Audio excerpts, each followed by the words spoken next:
Når du skal finne ut av tallrekke, så du på utkikk etter et mønster, etter en endring i tallmønsteret, som skjer på en regelmessig måte. Og mønster i tallrekka, det kan blant annet være at det blir lagt til noe, at det adderes noe, eller det subtraheres noe, det blir multiplisert noe, eller det blir dividert noe. Og i de enkleste, eller enkle tallrekkene, tallutviklingene, så det nok å se på en eller flere av disse. Når det gjelder de tallrekkene som litt vanskeligere, så må en kanskje se litt mer på forholdet tallene imellom, for å finne den endelige konklusjonen på hva som blir de to neste tallene, som ofte det du på jakt etter. Og det viktig at du både viser den utviklingen, altså den regelmessige utviklingen, at det som det heter, konsekvens i det, og at du viser hvordan du tenker når du løser det. Det ikke nok bare med å finne de to siste tallene, men også må vise hvordan du har tenkt underveis. Og du må gjerne også vise de forskjellige angrepsmetodene, og i disse tilfellene her, det jo litt sånn pusleri, så kan det være at du kanskje skriver en liten kommentar, for eksempel. Ok, vi skal se på to oppgaver sammen, og i den første her så skal vi finne de to neste tallene i tallrekka, altså det tallet som kommer her, og det tallet som kommer der. Og vi ser på de fem tallene som vi har 60 og 60, vi har 120, vi har 40, og vi har 160. Og jeg bruker alltid å ha kalkulatoren sånn nært inntil, slik at jeg har muligheter til å bruke den som hjelpemiddel. Og det som vi ser nå med disse tallene her, det at de to første like. Så har vi et som stiger opp til dobbelt så mye som 60, og så har vi en negativ utvikling og en positiv utvikling igjen. Og det aller første jeg gjør, det at jeg ser på differansen her, så jeg ser hva det andre tallet minus det første, og det blir jo her 0, og så tar jeg det tredje tallet minus det andre, og det blir jo 60. Og så det igjen da en negativ utvikling, altså vi har 40 minus 120 blir minus 80, og så positiv utvikling igjen på pluss 120. Og dette her gir meg på en måte ikke noe sånn direkte hint, synes jeg, om hva som skal være de neste tallet. Så da ser jeg på en annen måte å løse dette her på. Og da ser jeg det at 60 ganger 1, hvis jeg sier 60 ganger 1, da får jeg i alle fall 60, og jeg sier 60 ganger 2, da får jeg 120, og det greit, da har vi på en måte de to, men vi får jo ikke noe negativ utvikling hvis jeg får 120 ganger 3, og heller ikke får jeg noe negativ utvikling hvis jeg sier 120 ganger minus 3, så 120 ganger minus 3, det gir meg jo bare negativt 360. Sånn at det gir meg ingenting.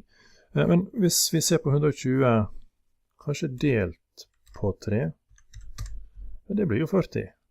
Ok, så da begynner vi å nærme oss noe. Kanskje det både deling og ganging inn i dette her, både multiplisering og divisjon. Og vi vet at 60 delt på 1, det blir jo 60. Så hvis vi nå skifter igjen her da, så sier vi 60 delt på 1, det gir oss 60. Så har vi 60 ganger 2, det blir 120.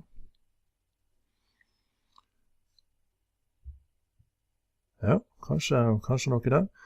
Og så har vi 120 delt på 3. Ja, det ble 40, fant vi ut. Ok, så da må vi bruke 40 igjen til noe. 40 ganger 4. Ja, det blir jo 160. Ok.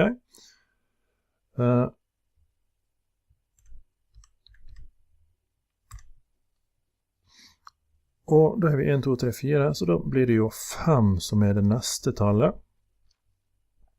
160 delt på 5, det blir 32.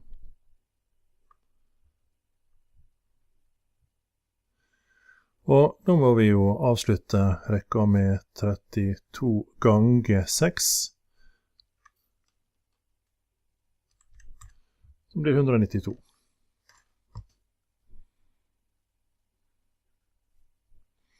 Og da skulle de to neste tallene i tallrekka bli 32 og 192.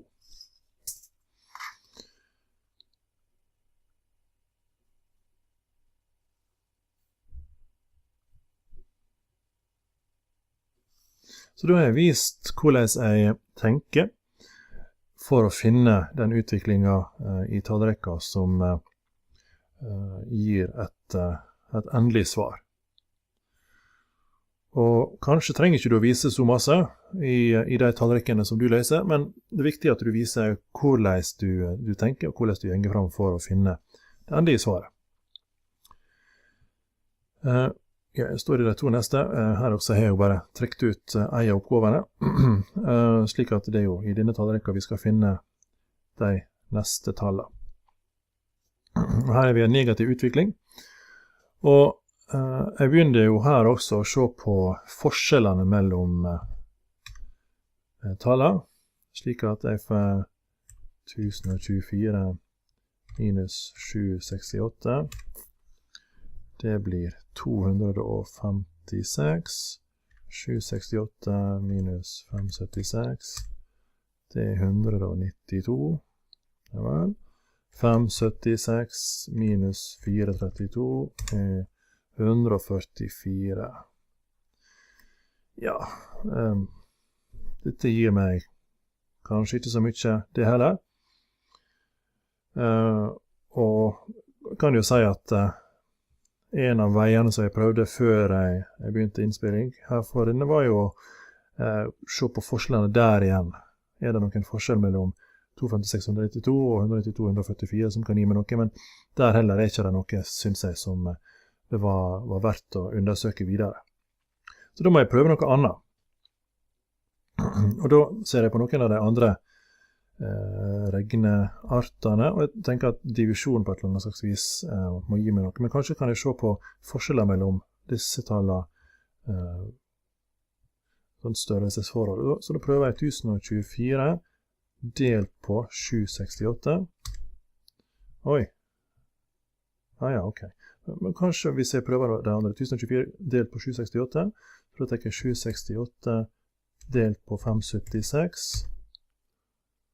Ja, det blir det samme, ja. Så har vi 576 delt på 432. Det også blir det samme. Så da betyr det at her har vi et mønster. Vi har 1,33. Jeg skriver 1,33, men når jeg deler ut, så fyller jeg skjermen med tretall. Bare for å være sikker på at jeg treffer det riktige. Så her er det altså delt på 1,33, som er svaret. Og da er det jo for så vidt greit. Da fortsetter vi med 432 delt på 1,3333. Sånn. Og da er det 324 som er det neste tallet i rekka.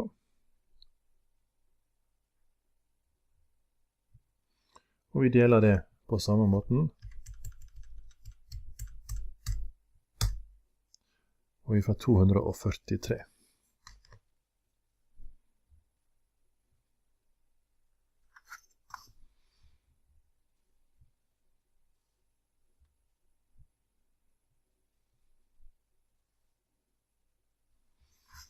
som egentlig litt detektivarbeid her, så det mulig å finne løsningene, og det mulig å finne mønstre.